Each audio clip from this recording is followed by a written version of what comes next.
नमस्कार, मैं स्नेहा। कृषि समृद्धि के मुख्य खबरों में आपका स्वागत है।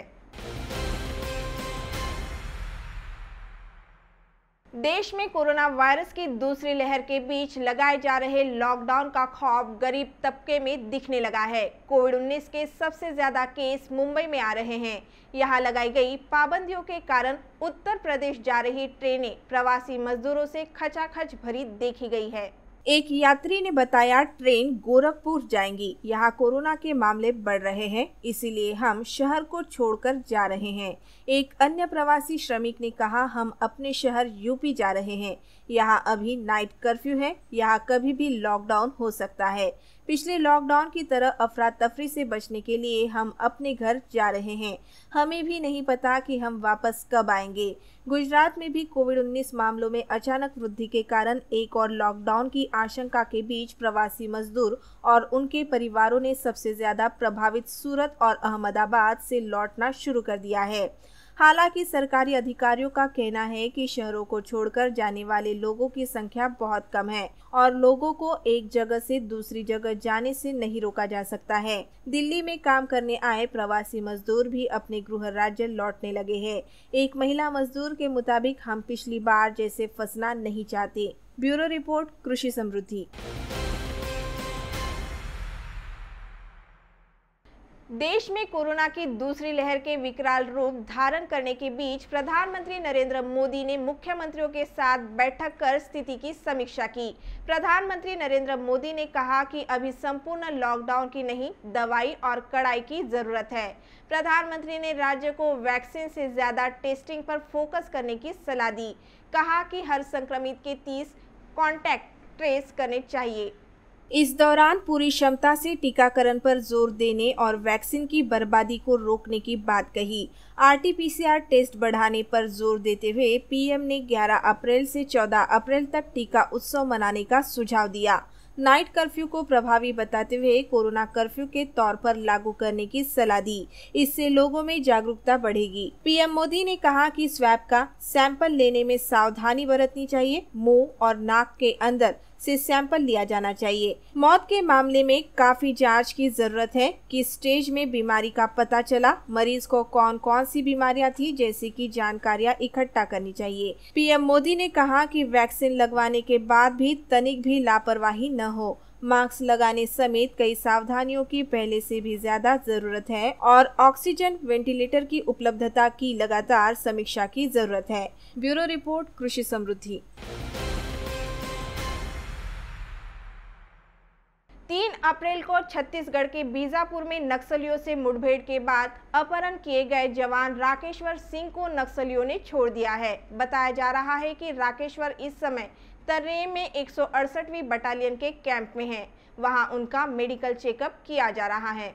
राकेश्वर को नक्सलियों द्वारा रिहा करने का एक वीडियो भी सोशल मीडिया में चल रहा है। इसमें लोगों की सभा के बीच जवान को मुक्त किए जाते दिखाई दिया गया है। उन्होंने कैसे, किसके साथ रिहा किया गया, कितने बजे वह कैंप पहुंचे, इन सभी बातों का अभी खुलासा नहीं हो पाया है। बता दें कि पुलिस और नक्सलियों के बीच 3 अप्रैल को हुई इस मुठभेड़ में 23 जवान शहीद हुए थे। नक्सलियों ने भी अपने 5 साथी मारे जाने की बात स्वीकार की थी। मुठभेड़ के दौरान नक्सलियों ने सीआरपीएफ के कोबरा कमांडर राकेश्वर का अपहरण किया था। जवान के परिवार वालों ने नक्सलियों से राकेश्वर को रिहा करने की अपील की थी। इसके बाद माओवादी प्रवक्ता विकल्प ने मंगलवार को प्रेस नोट जारी कर कहा था कि पहले सरकार बातचीत के लिए मध्यस्थ का नाम घोषित करे, इसके बाद उनके पास बंदी के रूप में रह रहे जवान को सौंप दिया जाएगा। ब्यूरो रिपोर्ट, कृषि समृद्धि। आज से इंडिया की सबसे पसंदीदा T20 क्रिकेट लीग का आगाज होने जा रहा है, जिसका पहला मुकाबला आज चेन्नई में 5 बार की चैंपियन मुंबई का सामना विराट कोहली की बेंगलोर टीम से होगा। बेंगलोर और मुंबई के बीच अब तक खेले गए 29 मुकाबलों में 19 बार बाजी मुंबई के हाथ में लगी है। बेंगलोर ने केवल 10 मैच जीते हैं। मैच भारतीय समयानुसार शाम 7:30 बजे खेला जाएगा। टॉस शाम 7 बजे होगा। 2021 के मैचों का लाइव प्रसारण स्टार स्पोर्ट्स नेटवर्क पर किया जाएगा। इस बार भी कोरोना वायरस की वजह से लीग के सभी मैच बिना दर्शकों के खेले जाएंगे। लीग के सभी मुकाबले चेन्नई, मुंबई, अहमदाबाद, बेंगलुरु, कोलकाता और दिल्ली में होंगे। कोई भी टीम अपने घरेलू मैदान पर नहीं खेलेगी। ब्यूरो रिपोर्ट, कृषि समृद्धि।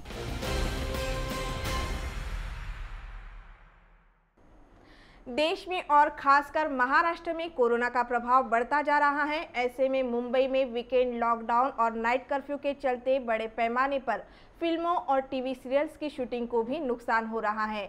इसी बीच महाराष्ट्र के मुख्यमंत्री उद्धव ठाकरे ने इंडस्ट्री के तमाम निर्माता और निर्देशकों से जुड़े संगठनों के साथ बैठकर सावधानियां बरतने की बात कही थी।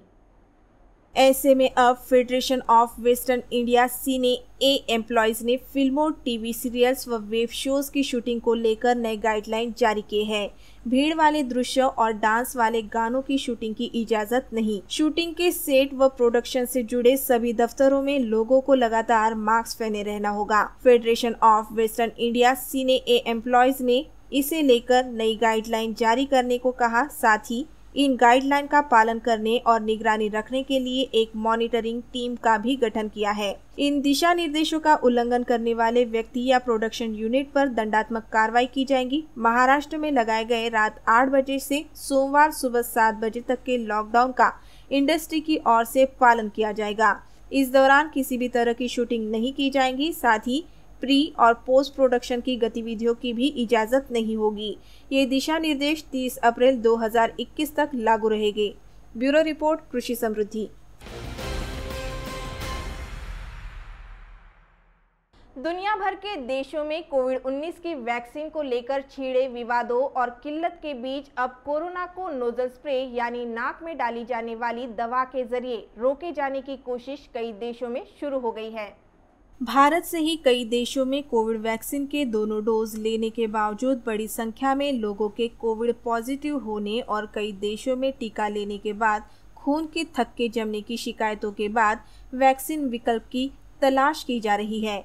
इस सिलसिले में अब नाइट्रिक ऑक्साइड नेजल स्प्रे एक प्रभावी विकल्प के रूप में देखा जा रहा है। शुरुआती परीक्षणों में इसे कोरोना वायरस के खिलाफ प्रभावी पाया गया है। वैसे कोविड-19 की वैक्सीन तैयार करने की कवायदों के साथ ही नोजल स्प्रे के जरिए कोरोना पर लगाम लगाने की कोशिश पिछले कई महीनों से चल रही है। बता दें कि कोरोना फैलने के शुरुआती दिनों में इसके इलाज में मलेरिया की दवा हाइड्रोक्लोरोक्विन का इस्तेमाल हो रहा था। इस पर सवाल उठने के बाद अब हेपेटाइटिस बी की दवा को असरदार बताया जा रहा है। दवा बनाने वाली कंपनी जाइडस कैडिला ने कोरोना के इलाज में अपनी हेपेटाइटिस इस्तेमाल के लिए drugs controller general of India से मंजूरी मांगी है। ब्यूरो रिपोर्ट, कृषि समृद्धि। वाराणसी फास्ट ट्रैक कोर्ट के जज आशुतोष तिवारी ने काशी विश्वनाथ मंदिर और ज्ञानव्यापी मस्जिद मामले में अहम फैसला सुनाया है। कोर्ट ने विवादित ज्ञानव्यापी परिसर के पुरातात्विक सर्वेक्षण कराने के आदेश जारी किए हैं।